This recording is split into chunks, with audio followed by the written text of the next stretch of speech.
Good day. With every day now, there is a new twist in the continuing deteriorating spiral in Russian-American relations. Just the other day, the United States took further steps to expel more Russian diplomats from the United States. The United States refuses to call it an expulsion, but that in effect is what it is. The Russians have just announced further retaliatory measures of their own, whilst making it very clear that they will respond symmetrically to any further US actions against their own diplomats.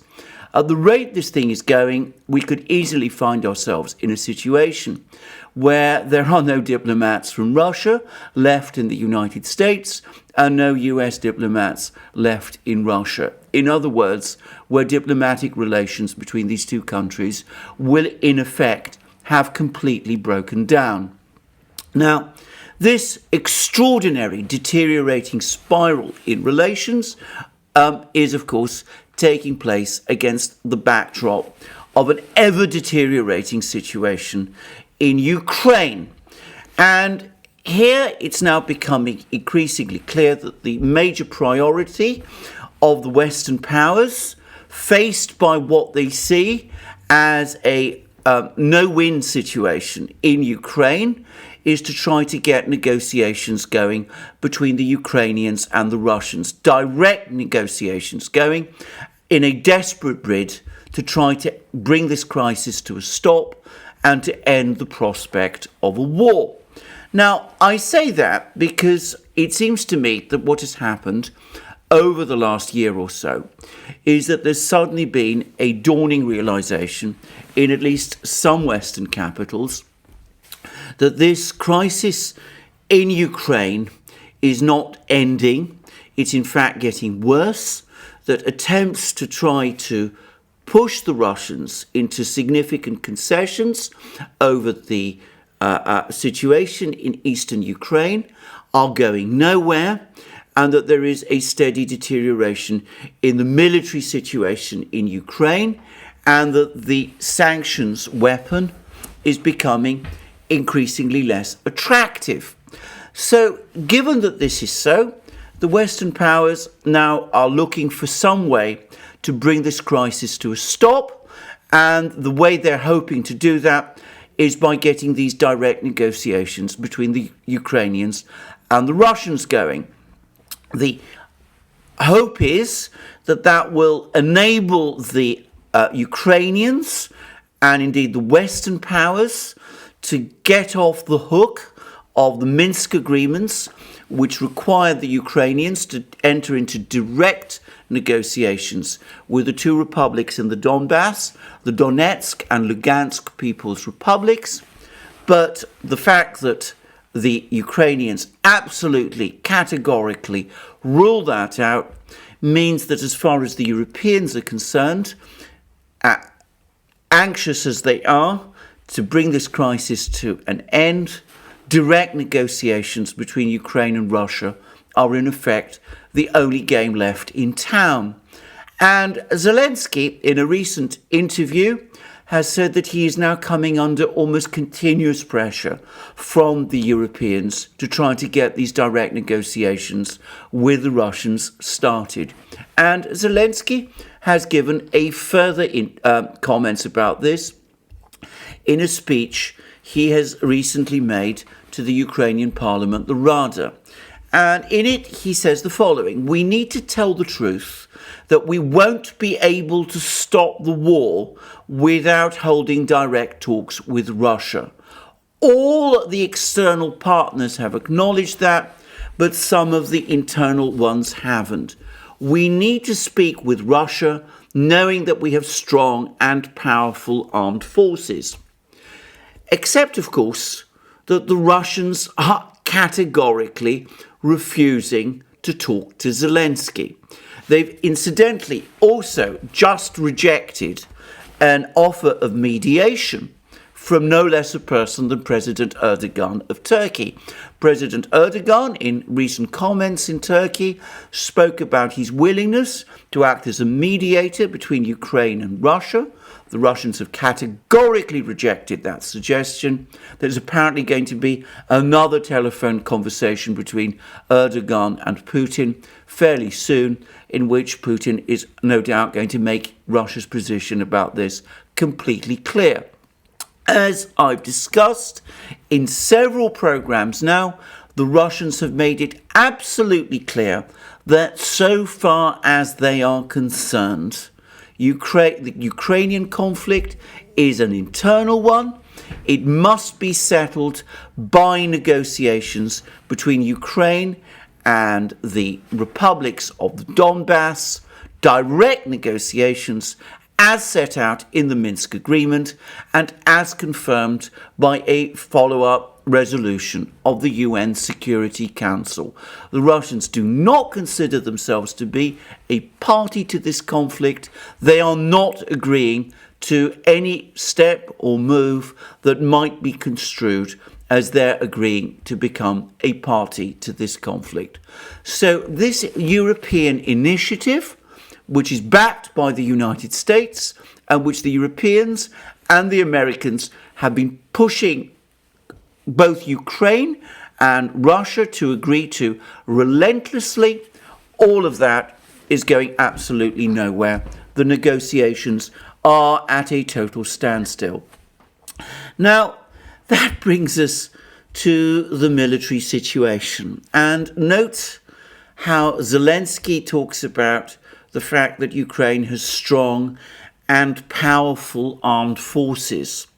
Well, what has driven me to make this program today is that we now have some very interesting articles from the London Times, no less, which give us a good opportunity to assess how strong and powerful those Ukrainian armed forces really are.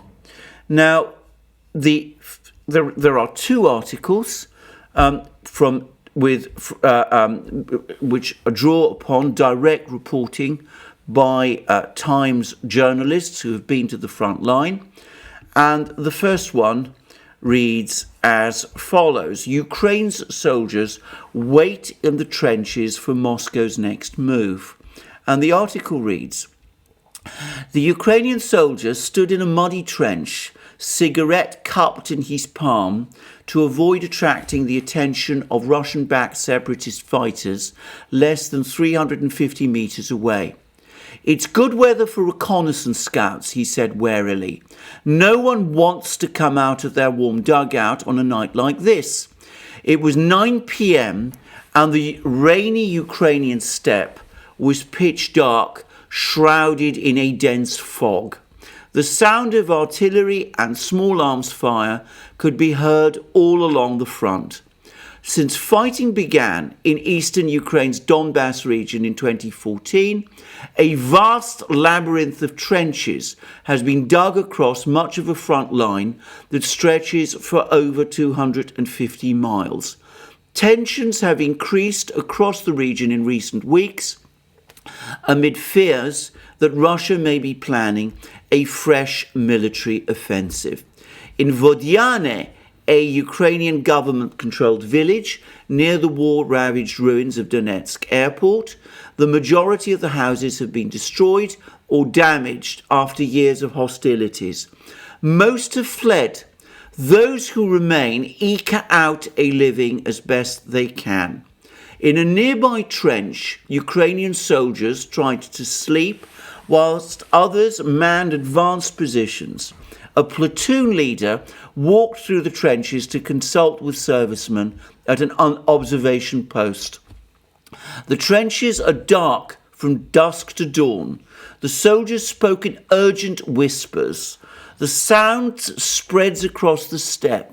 If we speak any louder, then they will hear us, one said.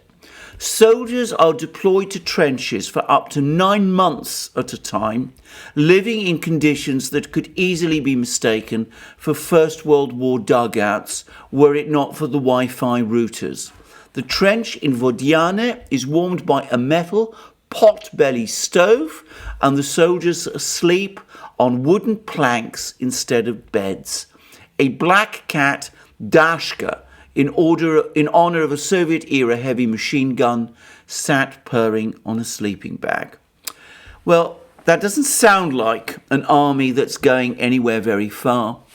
And perhaps, interestingly, there isn't a single comment from any of these soldiers that they expect to achieve victory. Notice that they are in these dugouts for 9 months at a time. 9 months would take us, by the way, back to the spring of this year, when, of course, Zelensky moved most of the Ukrainian army to the front line, and where it appears that it has been ever since. But, as I said, we have no confident words about victory, no indication here of the troops being in any great sense full of morale or keen to go into battle. And in fact, we have another report, also from the London Times, which perhaps gives us a further indication of the state of these troops. And it reads, war in Ukraine grinds on as US considers sending arms. And we read as follows. Our positions are being shelled almost constantly, said Vadim, a Ukrainian army squad leader, as he and fellow soldiers watched for Russian-backed separatists who were about 250 meters away across the front line. It was mid-afternoon in a muddy trench at the ruins of the Butovka coal mine near Avdiivka, a government-controlled town in eastern Ukraine. Russia is preparing for war, Vadim said. There has been an escalation. NATO should provide maximum support to the Ukrainian forces and help us deal with the Russian aggression. I don't think we can win this war alone. He dismissed talk of the war as a frozen conflict. People keep on dying. So, there we are. I don't think we can win this war alone. Ukraine has no prospect by itself of achieving victory. People keep on dying. Soldiers, it's continuing to lose soldiers, and its army is bogged down in trenches along the front line, apparently unable to advance very far, and under constant pressure from snipers and fighters from the other side. Now, of course, this is a report only from the Ukrainian side of the Donbass front line. We don't know what the state of the militia troops on the other side is like. But of course we do, or can guess, what the state of the Russian troops further back in Russia, how they are at the moment. And the likelihood is that they are in a completely different situation. They are in warm barracks, they get regularly fed, they of course drill and exercise all the time, something which the Ukrainians, stuck for 9 months in the trenches, aren't able to do. The Russians are able to work out their plans, they're able to develop their, coordinate their forces, to hone their skills, all in readiness for that counter-offensive which they would launch if the Ukrainians were to launch an attack in eastern Ukraine. And with the Ukrainian army bogged down, caught up in trench warfare along the front line in the Donbass, I have to say that it looks to me ripe for envelopment by the Russian military if that counter-offensive were ever launched. I say that, obviously I'm not a military person, I can't say with any confidence what any Russian battle plans would be, but in the 2008 Georgia war between Russia and Georgia over South Ossetia, the Russians did pursue policies of encirclement and attack from all directions, and I've no reason to think that this time it would be any different. Indeed, I suspect that from the viewpoint of the Russian General Staff, they have the Ukrainian military exactly where they want it, and it is ripe for the picking. So when the Russian Foreign Ministry complains, as it does today, that Ukraine has 120,000 troops in the Donbass, perhaps we need to understand that those troops have probably been there since the spring, not doing very much, seeing their capability and their combat effectiveness ebb away, and these articles in the Times suggest that morale amongst them is rather low. Now, if Ukraine cannot win this war by itself, is there any chance it might get help from its NATO allies? Now, we've had a number of rather curious reports about what the NATO Secretary General Jens Stoltenberg has said on a trip to Riga in Latvia, where he met with NATO foreign ministers.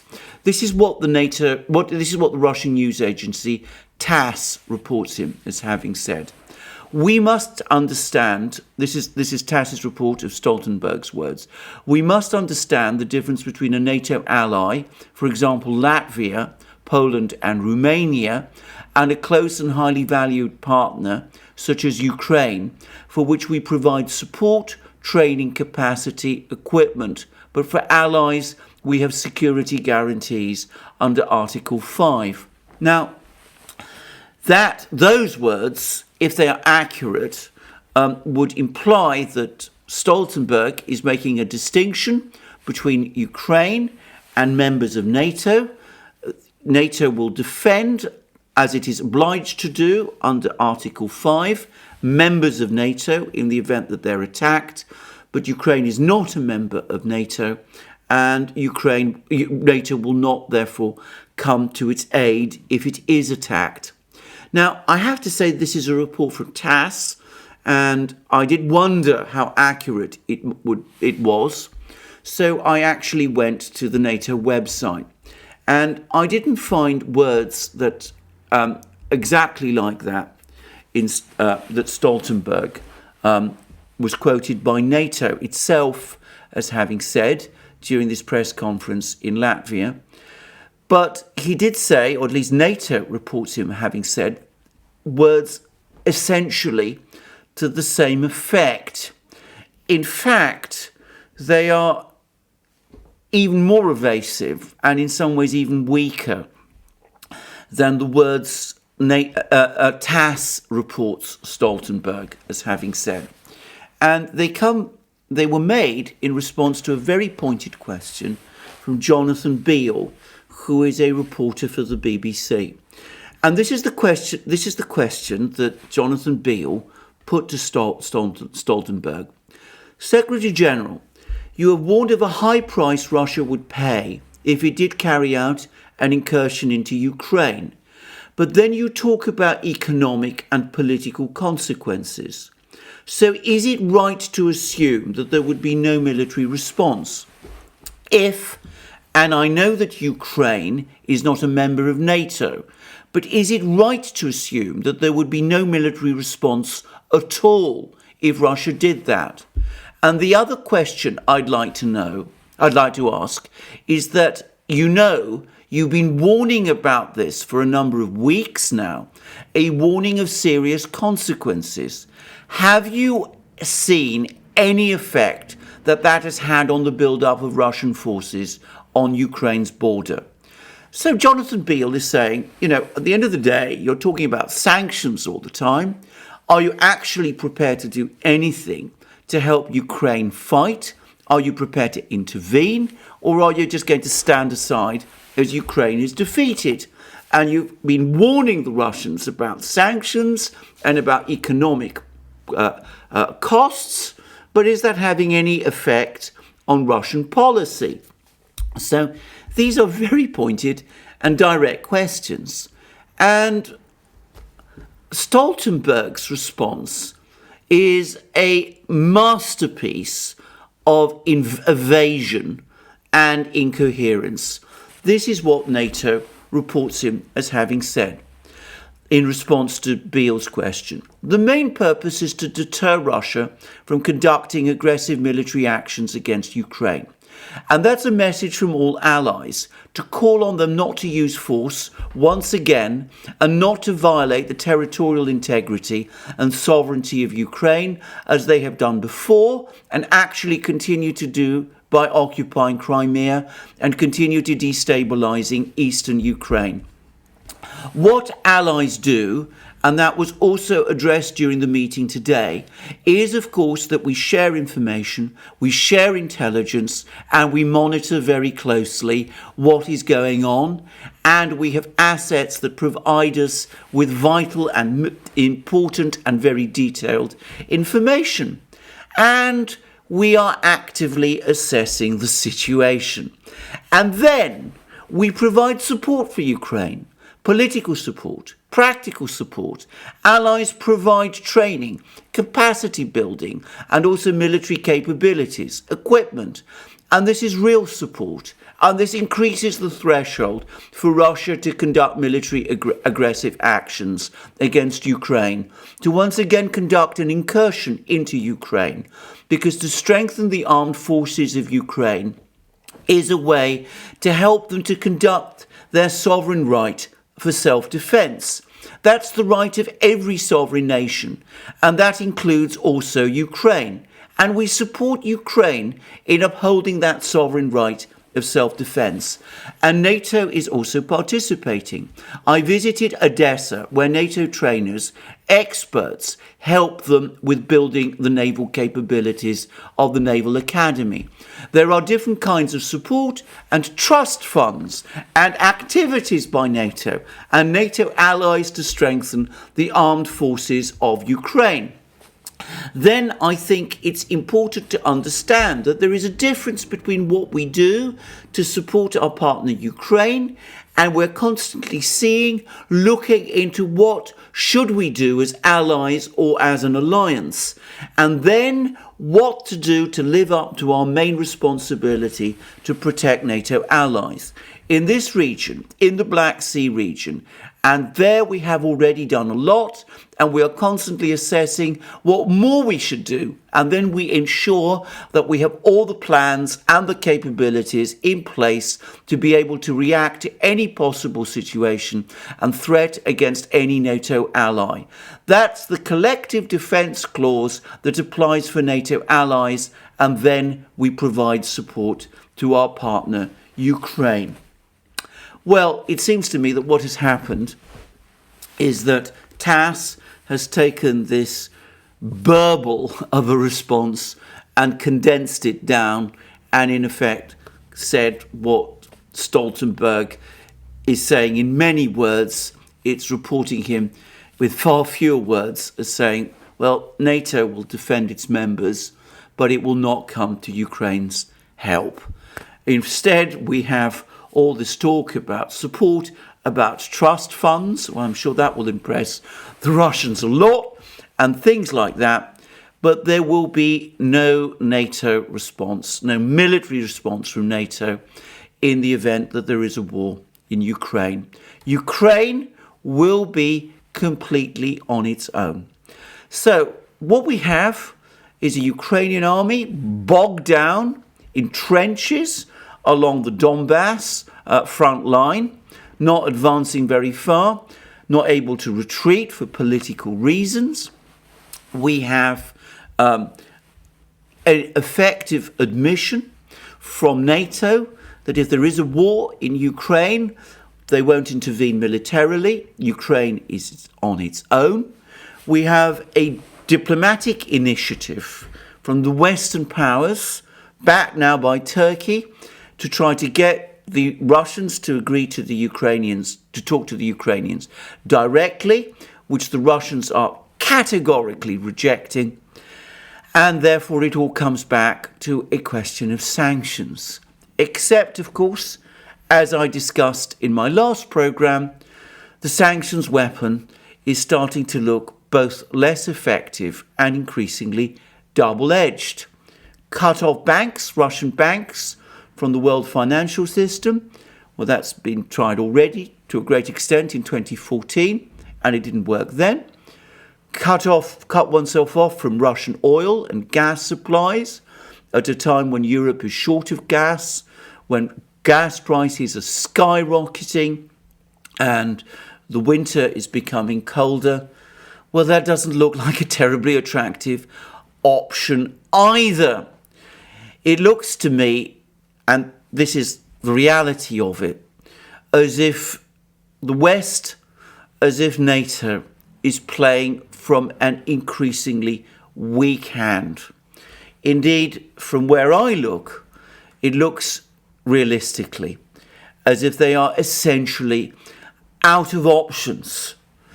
Now, as I've discussed several times in several programs, this can't go on for very much longer. Sooner or later, something is going to break. Probably that breaking point will come within Ukraine itself. The Russians have already said that they're going to wait. The former Russian president, Dmitry Medvedev, who is now the deputy chair of Russia's Security Council, has said that Russia's policy at the moment is to wait and do nothing. They've categorically rejected any suggestion of negotiations, direct negotiations with Ukraine. They've taken further steps to integrate the two Donbass republics into the Russian economy. They've expanded the extension of Russian citizenship to the people of the Donbass. And with every day that passes, the military balance shifts ever further in their favor, both in Ukraine and in the European theatre generally. And of course, the sanctions weapon looks increasingly ineffectual. Sooner or later, something will break. Be interesting to see when it comes and how it happens. But as I said, for the moment at least, despite all the thunder, all the brave words that we hear from time to time, it looks increasingly to me as if NATO, the Western powers, are talking from an increasingly weak hand and, to all intents and purposes, are out of options. Well, thank you for joining me again today for this program. I look forward to you joining me again soon in future programs, both on this channel and on our main channel, the Duran, where I do programs with my colleague and friend, Alex Christoforou. Please also remember to join us on our other platforms, most especially on Locals, where we're now publishing an increasing amount of exclusive content, where I'm now doing regular live streams every Wednesday, and where much of our community also publishes content also. We also have a large number of guests on our Locals channel. You can find us doing discussions with, for example, the brilliant US lawyer and attorney, Robert Barnes, and other people on Locals too. And you can also, of course, find us on other platforms, BitChute, Library, Rumble, Odyssey, SuperU, and all the rest. You can support us via Patreon and Subscribestar. And of course, you can go to our shop and buy the amazing things that we have there. Our famous magic mugs, our hats, our hoodies, our sweatshirts, our t-shirts, and all the rest. Thank you for joining me again today. I look forward to you joining me again soon. Please remember to check your subscription to this channel and to press the like button to this video, and have a wonderful day. Thank you again.